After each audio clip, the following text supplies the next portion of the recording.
السلام علیکہ یا رسول اللہ، الصلاۃ والسلام علیکہ یا حبیب اللہ۔ بسم اللہ الرحمن الرحیم۔ آج 17 رمضان المبارک حضرت ام عائشہ صدیقہ رضی اللہ تعالی عنہ کے یوم وصال ہے، آپ کے عرس مبارک کا دن ہے۔ حضرت ام عائشہ صدیقہ رضی اللہ تعالی عنہ یہ پیارے آقا صلی اللہ تعالی علیہ وسلم کی زوجہ محترمہ ہے، پیارے آقا صلی اللہ علیہ وسلم کی بڑی لاڈلی زوجہ ہیں اور جناب ابو بکر صدیق رضی اللہ تعالی عنہ کی بڑی پیاری بیٹی ہیں۔ پیارے آقا صلی اللہ تعالی علیہ وسلم کے ساتھ آپ کا نکاح ہجرت سے پہلے مکہ مکرمہ کے اندر ہوا اور کاشانہ نبوی صلی اللہ تعالی علیہ وسلم میں آپ مدینہ منورہ میں 2 ہجری کے اندر شوال کے مہینے کے اندر حاضر خدمت ہوئی۔ پیارے آقا صلی اللہ تعالی علیہ وسلم ان سے بڑا پیار فرمایا کرتے تھے، بڑی محبت فرمایا کرتے تھے۔ پیارے آقا علیہ السلام کا جب وصال ظاہری کا وقت قریب آیا، حضرت عبد الرحمن رضی اللہ تعالی عنہ حضرت عائشہ صدیقہ رضی اللہ تعالی عنہ کے بھائی ہیں، آپ حضور علیہ السلام کے قریب تشریف حاضر خدمت ہوئے۔ حضرت ام عائشہ صدیقہ رضی اللہ تعالی عنہ نے دیکھا کہ آپ کے ہاتھ کے اندر مسواک تھی، جس کو رسول اللہ صلی اللہ علیہ وسلم دیکھتے چلے جا رہے ہیں۔ امام الانبیاء صلی اللہ علیہ وسلم کی بارگاہ میں حضرت عائشہ رضی اللہ تعالی عنہ نے عرض کی، یا رسول اللہ صلی اللہ علیہ وسلم کیا آپ مسواک کرنا چاہتے ہیں؟ کیونکہ حضرت عائشہ جانتی تھی کہ رسول اللہ صلی اللہ علیہ وسلم کو مسواک سے بڑی محبت ہے۔ تو پیارے آقا علیہ السلام نے اپنے سر کے اشارے سے ہاں کا ارشاد فرمایا۔ حضرت عائشہ صدیقہ رضی اللہ تعالی عنہ نے مسواک لی، لیکن کیونکہ وہ سخت تھی تو حضور علیہ السلام کی بارگاہ میں حضرت ام عائشہ صدیقہ رضی اللہ تعالی عنہ عرض کرنے لگی، یا رسول اللہ صلی اللہ علیہ وسلم کیا اس کو میں نرم کر دوں؟ حضور علیہ السلام نے دوبارہ سر کے اشارے سے ہاں ارشاد فرمایا۔ تب ہم حضرت عائشہ صدیقہ رضی اللہ تعالی عنہ نے اس مسواک کو اپنے دانتوں میں چبا کر نرم کیا، تب امام الانبیاء صلی اللہ علیہ وسلم کو وہ مسواک دی گئی۔ پیارے آقا علیہ السلام نے دانتوں پر مسواک فرمائی۔ حضرت عائشہ صدیقہ رضی اللہ تعالی عنہ سے کمال محبت کا اظہار امام الانبیاء صلی اللہ علیہ وسلم فرمایا کرتے تھے۔ یہی وجہ ہے حضرت عائشہ صدیقہ رضی اللہ تعالی عنہ فرماتی ہیں کہ حضور علیہ السلام نے میرے گھر میں، میرے حجرے کے اندر، میری باری کے دن میں، اور کیفیت یہ تھی کہ گردن سے لے کر میرے سینے کے درمیان امام الانبیاء صلی اللہ علیہ وسلم کا سر مبارک تھا، اور آپ صلی اللہ علیہ وسلم نے دنیا سے ظاہری پردہ فرمایا۔ آپ فرمایا کرتی تھیں کہ حضور علیہ السلام نے وصال ظاہری کے قریب پیارے آقا صلی اللہ تعالی علیہ وسلم کے لعاب کے ساتھ میرا لعاب مل گیا کہ میں نے جس مسواک کو نرم کر کے دیا، حضور علیہ السلام کے منہ کے اندر وہ مسواک تھی۔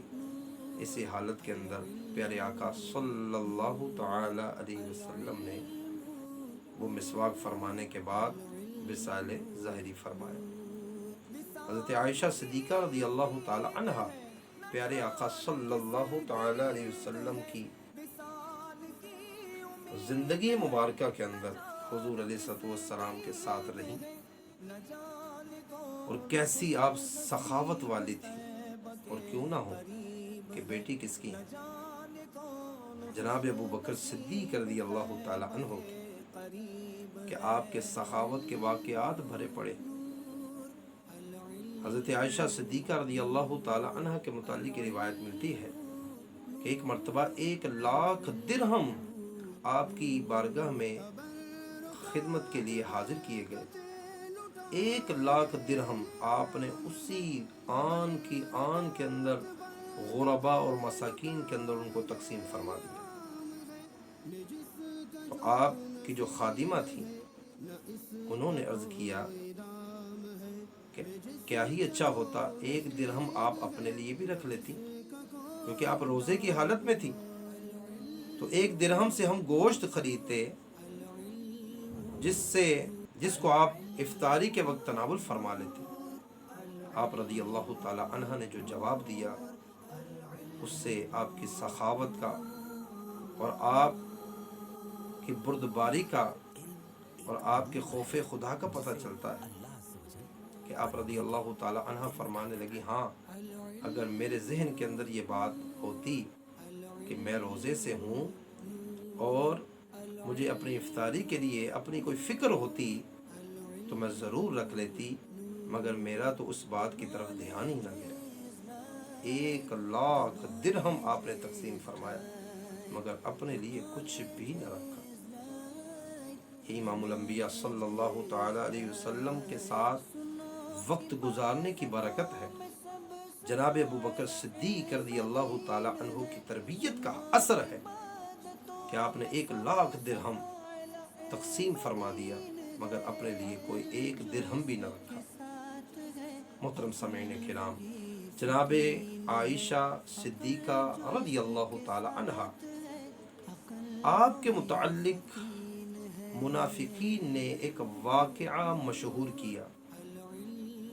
آپ کی پاک دامنی پر حملہ کیا گیا، آپ کی پاک دامنی پر تہمت لگائی گئی، جس کا مکمل واقعہ اللہ تعالیٰ نے قرآن کریم کے اندر ذکر فرمایا۔ سورہ نور پارہ نمبر 18 کے اندر آیت نمبر 11 سے یہ واقعہ شروع ہوتا ہے۔ اللہ رب العزت نے اس واقعے کا مکمل بیان اس قرآن پاک کی آیات مبارکہ کے اندر فرمایا۔ واقعہ کچھ یوں تھا کہ پیارے آقا صلی اللہ تعالی علیہ وسلم ایک سفر سے واپس تشریف لا رہے تھے کہ امام الانبیاء صلی اللہ علیہ وسلم کے ساتھ اس سفر میں حضرت اماں عائشہ صدیقہ رضی اللہ تعالی عنہا بھی تھی۔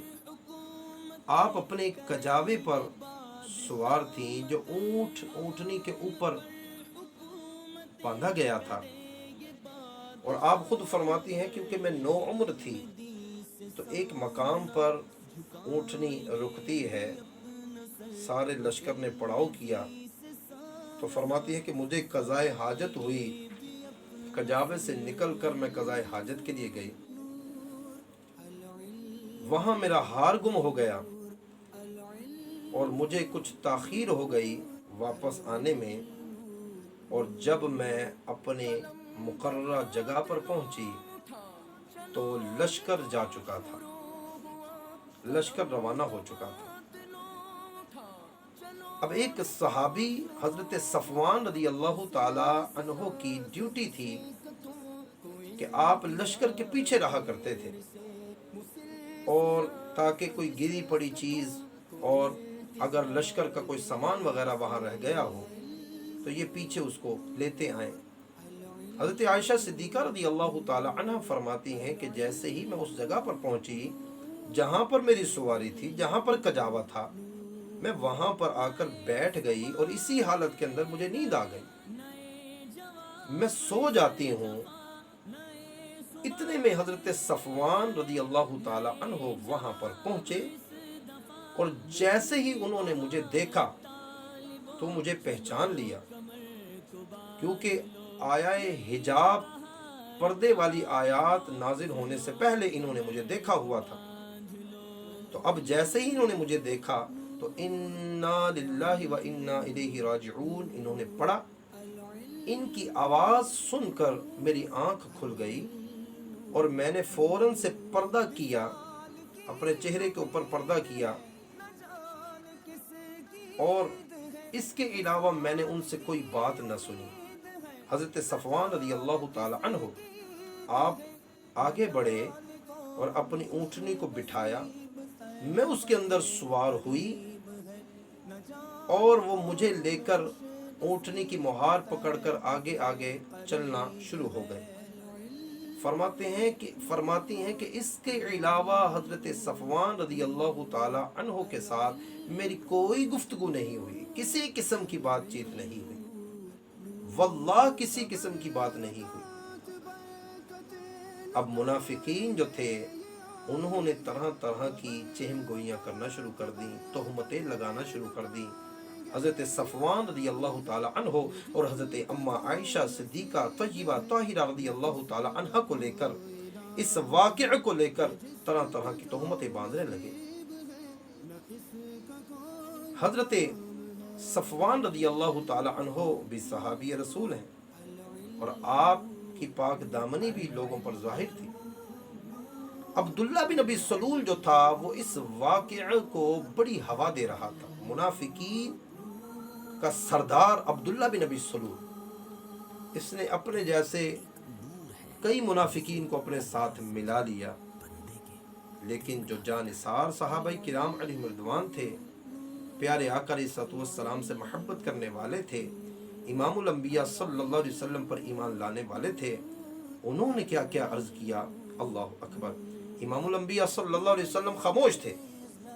پیارے آقا علیہ الصلوۃ والسلام نے حضرت علی المرتضی شیر خدا کرم اللہ تعالی وجہہ الکریم سے بلا کر اس واقعے کو پوچھا تو حضرت مولا علی کرم اللہ تعالی وجہہ الکریم نے کتنا پیارا جواب دیا۔ پیارے آقا علیہ الصلوۃ والسلام نے جب پوچھا تو حضرت مولا علی کرم اللہ تعالی وجہہ الکریم، مدارک التنزیل سورہ نور آیت نمبر 11 کے تحت یہ بات لکھی ہے۔ حضرت علی سے پوچھا گیا تو آپ نے عرض کی، یا رسول اللہ صلی اللہ علیہ وسلم، ایک مرتبہ آپ کی نالین اقدس میں غیر طاہر چیز لگ گئی تھی تو اللہ رب العزت نے حضرت جبریل علیہ السلام کو بھیج کر آپ صلی اللہ علیہ وسلم کو خبر دی کہ آپ اپنی نالین اقدس کو اتار دیں، اس لیے کہ حضرت عائشہ، اس لیے کہ آپ کے جوتی کے اندر، آپ کی نالین کے اندر وہ غیر طاہر چیز لگ گئی ہے۔ تو یا رسول اللہ صلی اللہ علیہ وسلم، معاذ اللہ، حضرت عائشہ اگر ایسی ہوتی تو ضرور اللہ عز و جل آپ پر وحی نازل فرما دیتا کہ آپ ان کو اپنی زوجیت سے نکال دیں۔ جبکہ ایسا نہیں ہوا تو یا رسول اللہ صلی اللہ علیہ وسلم، یہ کیسے ہو سکتا ہے کہ آپ کی زوجہ اس طرح کی حرکت کریں؟ یہ ممکن نہیں ہے۔ حضرت جناب عمر فاروق رضی اللہ تعالی عنہ نے کن الفاظ کے ساتھ حضرت عائشہ صدیقہ رضی اللہ تعالی عنہ کی پاک دامنی کا ذکر فرمایا؟ آپ عرض کرنے لگے، یا رسول اللہ صلی اللہ علیہ وسلم، جب اللہ رب العزت کو یہ گوارا نہیں کہ آپ صلی اللہ علیہ وسلم کے جسم اطہر پر کوئی ایک مکھی بھی بیٹھ جائے، کیونکہ مکھی نجاستوں پر بیٹھتی ہے، تو بھلا جو عورت ایسی برائی کی مرتکب ہو، خداوند قدوس جل جلالہ کب اور کیسے پسند فرمائے گا کہ وہ آپ صلی اللہ علیہ وسلم کی زوجیت میں رہ سکے؟ ایسا نہیں ہو سکتا۔ آپ کی بیوی پاک دامن ہے۔ امام الانبیاء صلی اللہ تعالی علیہ وسلم حضرت عائشہ صدیقہ رضی اللہ تعالی عنہ کے پاس آئے۔ پیارے آقا صلی اللہ تعالی علیہ وسلم نے حضرت عائشہ صدیقہ رضی اللہ تعالی عنہ کے پاس تشریف لا کر فرمایا، عائشہ، اگر تم پاک دامن ہو تو ان قریب اللہ رب العزت تمہاری پاک دامنی کو اللہ تعالی وحی کے ذریعے نازل فرما دے گا۔ چنانچہ ابھی یہ گفتگو امام الانبیاء صلی اللہ علیہ وسلم اور حضرت عائشہ صدیقہ رضی اللہ تعالی عنہ کے درمیان ہو ہی رہی تھی، کوئی مجلس سے باہر بھی نہ گیا تھا کہ اللہ تعالیٰ نے جبریل علیہ السلام کو قرآن کی آیتیں دے کر بھیج دیا۔ قرآن کی آیتیں جبریل علیہ السلام کو دے کر بھیجا گیا۔ اور محترم سامعین کرام، ذرا غور تو فرمائیں کہ اللہ تعالیٰ نے سورہ نور کی آیت نمبر 11 کے اندر اس واقعہ کا ذکر کن الفاظ کے ساتھ فرمایا، بے شک وہ یہ کہ بڑا بہتان لائے ہیں تمہیں میں کہ ایک جماعت ہے، اسے اپنے لیے برا نہ سمجھو۔ یہ جو تہمت لگا رہے ہیں اے حبیب صلی اللہ علیہ وسلم کی زوجہ، اسے اپنے لیے برا نہ سمجھو، بلکہ وہ تمہارے لیے بہتر ہے۔ ان میں ہر شخص کے لیے وہ گناہ ہے جو اس نے کمایا، اور ان میں وہ جس نے سب سے بڑا حصہ لیا، اس کے لیے بڑا عذاب ہے۔ عبداللہ بن ابی سلول جو اس بات کو ہوا دے رہا تھا، اس کے لیے فرمایا بڑا عذاب ہے۔ کیوں نہ ہوا جب تم نے اسے سنا تھا کہ مسلمان مردوں اور مسلمان عورتوں نے اپنوں پر نیک گمان کیا ہوتا۔ یہ جو بات سن کر اس کی ہاں میں ہاں ملا رہے، اللہ تعالیٰ نے ان کو تنبیہ فرمائی، بھئی ان سے ایسا کیوں نہ ہوا، وہ تو منافق تھا، بدبخت تھا، محروم تھا، بد نصیب تھا، مگر اے سننے والوں تمہیں کیا ہو گیا تھا؟ تمہیں تو یہ چاہیے تھا کہ تم اللہ رب العزت کہ ان کلمہ پڑھنے والوں پر تہمت نہ لگاتے، اچھا گمان کرتے اور کہتے یہ تو کھلا بہتان ہے، اس پر 4 گواہ کیوں نہ لائے؟ اللہ اکبر، اللہ اکبر۔ تو محترم سامعین کرام، آپ ذرا غور فرمائیے کہ اللہ تعالیٰ نے کیسی تنبیہ فرمائی ہے کہ جو ان پر بہتان باندھتے ہیں ان کے لیے۔ پھر یہ آیہ مبارکہ، اللہ تعالیٰ نے ساری آیہ مبارکہ کے اندر ان کی پاک دامنی کا ذکر فرمایا۔ تو جب اللہ تعالیٰ کا پاک قرآن امام الانبیاء صلی اللہ علیہ وسلم کی زوجہ کی پاک دامنی کا ذکر فرما رہا ہے، تو محترم سامعین کرام، پھر اس سے بڑھ کر ان کی پاک دامنی کیا ہو؟ قرآن پاک کے اندر اللہ تعالیٰ نے ان کی پاک دامنی کا ذکر فرمایا۔ وہ کیا مولانا حسن فرماتے ہیں کہ ان کی پاکی کا خدائے پاک کرتا ہے بیان، آیے تطہیر سے ظاہر ہے شان اہل بیت، آیے تطہیر سے ظاہر ہے شان اہل بیت۔ تو مسلمانوں کو چاہیے کہ اس واقعہ قرآنی کو پڑھیں، سمجھیں اور اس پر ایمان لائیں، کیونکہ قرآن کی واقعے کا انکار کرنے والا مومن نہیں ہوتا، جبکہ ان کی حضرت اماں عائشہ صدیقہ رضی اللہ تعالی عنہ کی پاک دامنی اللہ کے قرآن نے بیان کر دی ہے، تو مسلمان کے لیے تو اتنا ہی کافی ہے، مسلمان کے لیے اتنا ہی کافی ہے۔ لہٰذا ہمیں چاہیے کہ ہم حضرت عائشہ صدیقہ رضی اللہ تعالی عنہ کا احترام، آپ کی عقیدت، آپ سے اپنی محبت کا اظہار فرمائیں۔ خاص طور پر آج 17 رمضان المبارک پاکستان کے اندر ہے، تو ہمیں ان کے لیے فاتحہ کا اہتمام کرنا چاہیے، ایصال ثواب کا اہتمام کرنا چاہیے۔ خداوند قدوس جل جلالہ کی پاک بارگاہ میں ہم دعا کرتے ہیں، اللہ تعالیٰ قرآن و حدیث کے ان مسائلوں کو یاد رکھ کر اور حضرت عائشہ صدیقہ رضی اللہ تعالی عنہ کی بارگاہ میں ایصال ثواب کرنے کی توفیق عطا فرمائے۔ آمین بجاہ النبی الامین صلی اللہ تعالی علیہ وسلم۔